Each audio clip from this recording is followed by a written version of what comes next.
Первый угольный комплекс в зоне БАМа. Он начал формироваться на суровой якутской земле в 10-й пятилетке. Вскрышные работы в Нерюнгринском карьере начались в 1976 году, 23 февраля.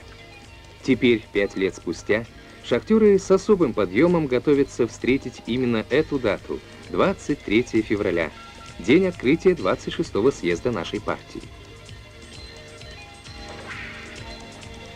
Отгрузкой миллионной тонны угля ознаменовали шахтеры прошедшее пятилетие.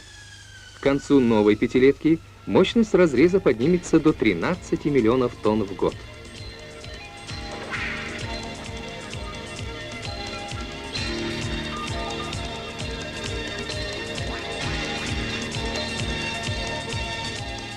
Однако есть все основания ожидать, что проектный рубеж будет достигнут раньше.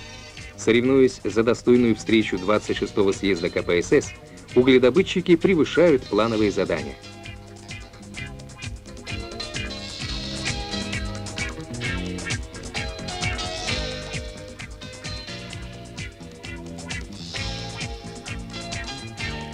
%200 выработки дает, например, экипаж экскаватора во главе с бригадиром Рудольфом Краутером.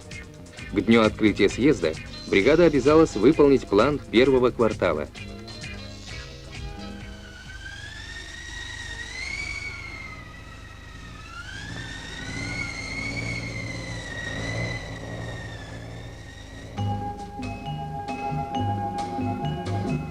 И эти кадры имеют самое прямое отношение к предыдущим.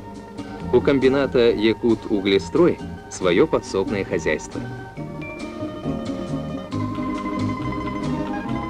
Теплицы дают рабочим комбината, жителям Нерюнгри, свежие овощи круглый год.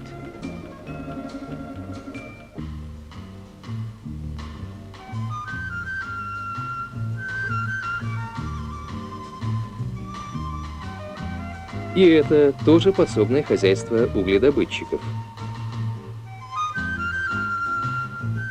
В проекте ЦК КПСС к предстоящему съезду записано: увеличить производство мяса, молока, картофеля и овощей в подсобных хозяйствах предприятий. И в нынешнем пятилетии комбинат планирует освоить на расширение своего хозяйства 36 миллионов рублей.